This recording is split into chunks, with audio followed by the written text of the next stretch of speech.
Hello, my name is Emanuel Martinez, and today I'll be talking about the most important historical events or themes that we learned about during the semester of Mexican American history. I'll be covering several major topics. The major topics I'll be covering: the Treaty of Guadalupe Hidalgo, Mexican immigration and labor, the land loss and discrimination after 1848, the rise of the Chicano movement, and how this affects Mexican Americans in today's date. These topics show the hard struggle that Mexican Americans fought for their own identity, rights, hard labor, and justice. Event, which is the aftermath of the Mexican-American War, the Treaty of Guadalupe Hidalgo. Asking, what was the Treaty of Guadalupe Hidalgo? Well, the Treaty of Guadalupe Hidalgo was a document signed in February 2nd of 1848, which ended the war between Mexico and the U.S. by its own terms, which in a result, Mexico ceded 55% of its territory to the U.S. These were negotiated by Nicholas Trist.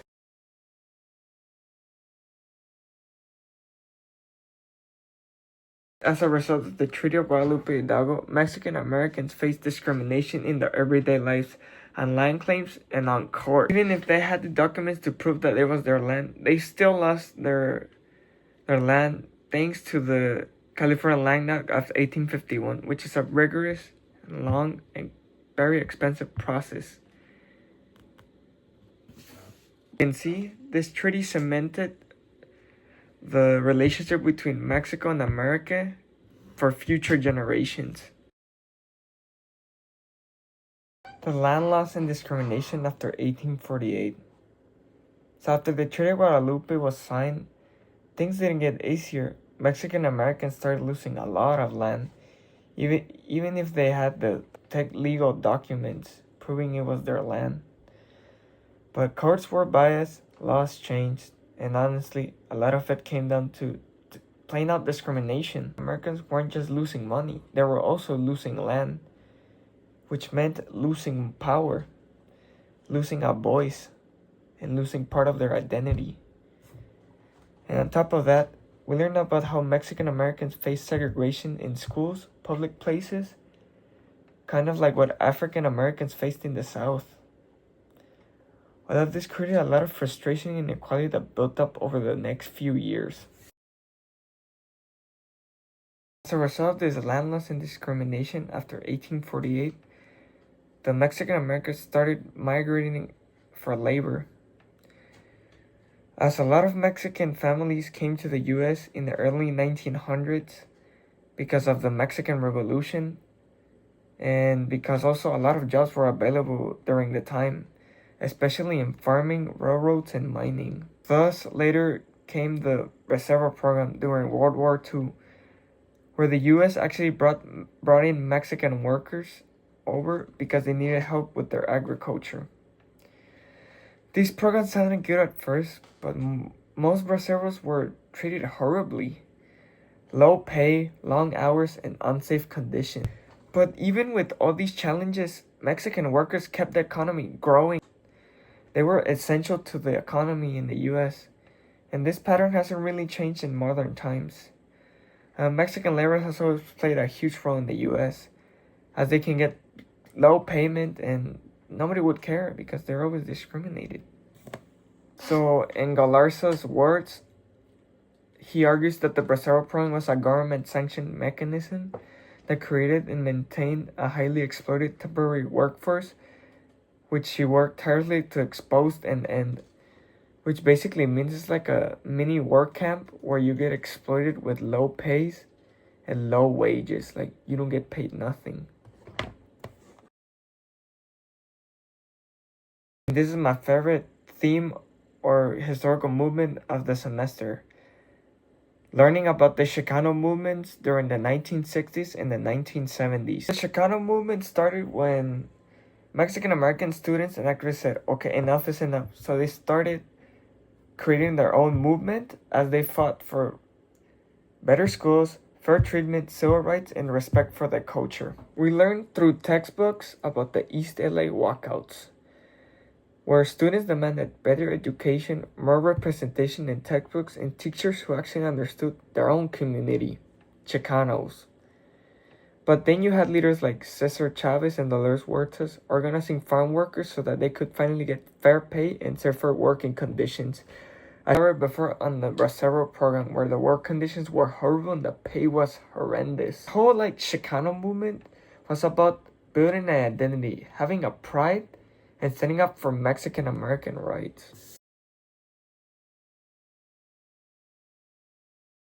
So to answer this question, as the professor said, as time advances, there will be a lot more people of Mexican descent. I think she said like a 50% increase in people that are going to be Mexican descent. Another point we can touch on is debunking these foreigner stereotypes, as Mexicans lived in the US before it was considered America. Also, Mexican American history touches on how US became the powerhouse it is today.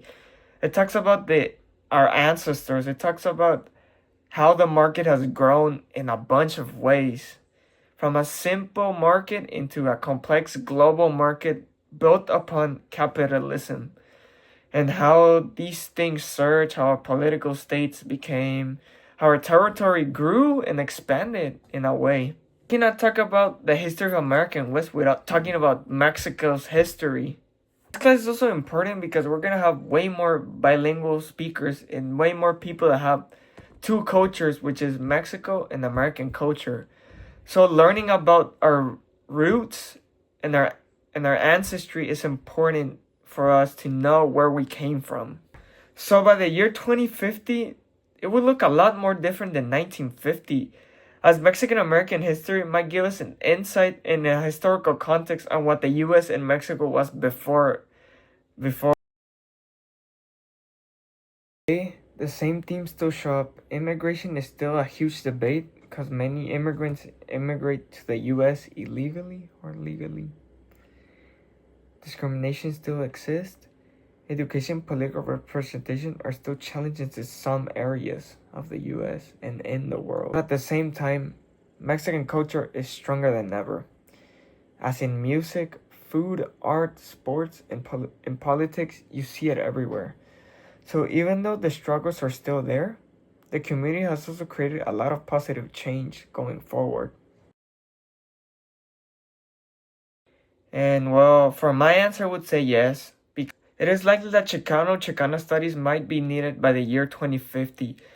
As a Latino, we are the largest minority, and it will be even more critical and necessary by the year 2050. Some study shows by the year 2050, the population of Hispanics in the US might grow by 86% between 2015 and 2050.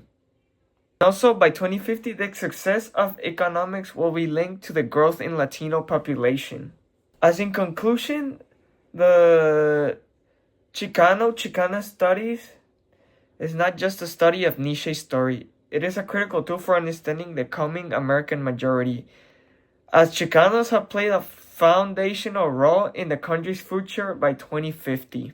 As they have demanded for academic, political programs that help promote this culture of Chicanos.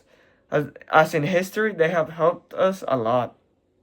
So the Chicanos' historical, political, cultural contributions of this community will be so central that the demand for academic programs that promote Chicano and Chicana studies will likely be stronger than ever. I also feel that moving forward, Chicano studies will be super important, as throughout the years, history has evolved in a way that many people see it like, oh, this is not interesting. This is not like, I used to be one of those peoples, but until I took this Mexican American history class, I kind of became interested in the Chicano movement because it's more than just a movement. It's more of a political statement against the government for all the years of silent treatment and all those stuff, which is kind of interesting to me because as a Latino, it makes me want to see my roots and see where I came from, so I can later talk to my family about this and maybe illustrate on the movement on them. So overall, this semester of Mexican American history was full of challenges, but also full of fun and strengths. From the Trinidad Guadalupe to the Chicano movement and everything in between, like Mexican Americans have always had to fight for their rights, land, and identity. And that's summarized what I learned during this semester.